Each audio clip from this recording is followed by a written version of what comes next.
Sur le Bitcoin, en fait, en réalité, moi, j'avais effectué mon analyse depuis un bon moment déjà. Et il y a trop de faits, et il y a trop de points qui ne me permettent pas de considérer que, effectivement, la hausse là, c'est une hausse qui est pertinente.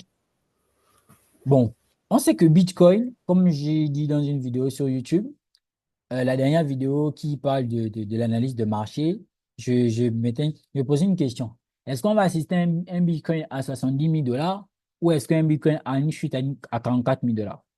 C'est parce qu'en fait, en réalité, lorsqu'on fait le décompte, on a liquidité qui est prise ici, liquidité qui est prise ici, liquidité qui est prise ici. Et on voit qu'on a une réaction dans quoi? Dans ce qu'on appelle un market shift. OK? C'est une autre forme d'order block.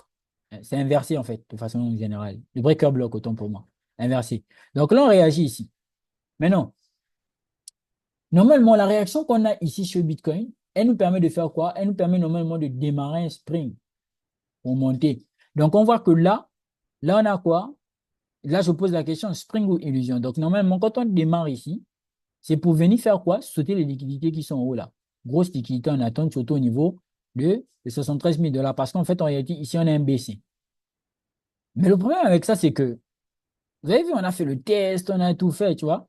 On a cassé, on est revenu tester le spring en question et on a fait quoi? On a démarré. C'est vrai, ça a donné le mouvement. Mais moi, j'ai un problème avec ça. Moi, le problème que j'ai avec ça, c'est que le mouvement normalement qui démarre, ça ne doit pas être un mouvement qui laisse aussi des liquidités assez importantes. Déjà, fondamentalement, on est en attente de trop de choses. On est en attente de la décision des élections américaines. On a une situation géopolitique qui est très instable. Donc, normalement, les crypto-monnaies ne devraient pas normalement bien se porter. OK? Et c'est comme je disais, on n'est pas aussi en bull market. Parce que pour qu'on soit en bull market, il faudrait qu'il y ait, euh, regardez, si je viens, par exemple, ici et que je cherche bull, mar bull run crypto. Non, non, c'est pas ce que je cherche. Attendez, il faudrait que je me souvienne de la recherche. C'est plutôt, oh, le nom m'échappe. C'est l'indicateur là, mais ce que je cherche est en train de m'échapper. Euh, ok, c'est bon, j'ai retrouvé.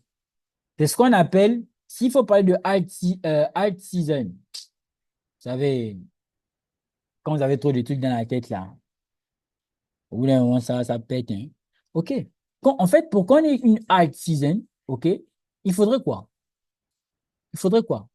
Il faudrait que 75% du top 50 performe Bitcoin pendant une période de 90 jours. Donc, pour qu'on ait un bull run, pour qu'on ait une alt season, il faudrait que le top 50, donc le top 50, donc les 50 premières crypto-monnaies du marché, superforment Bitcoin pendant 90 jours à 75%. Alors que ce n'est pas le cas qu'on a ici. Là. En fait, ce n'est pas ce qu'on a ici. Là, on voit que il n'y a même pas 75%. En fait, il n'y a même pas 50 crypto-monnaies, OK, qui performent qui tout simplement superforment Bitcoin, qui ont superformé Bitcoin sur une période de 90 jours. Donc,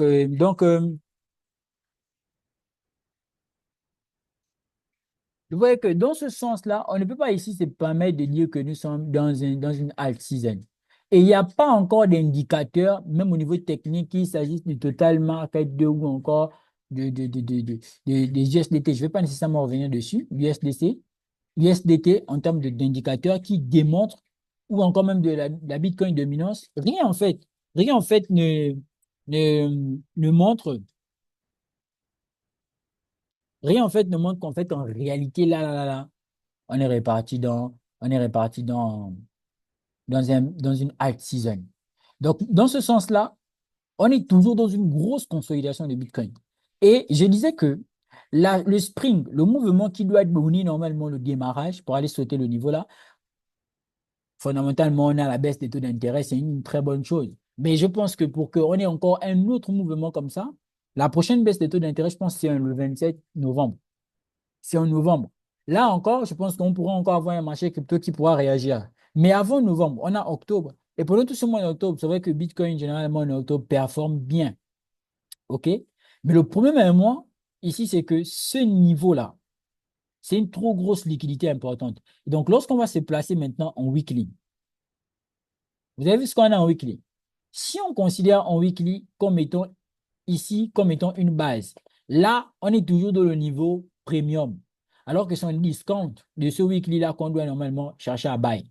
Alors que là, nous sommes toujours dans le niveau premium. Ça veut dire que le mouvement même qui est là, quand on regarde même ici, c'est une autre signature de liquidité en attente.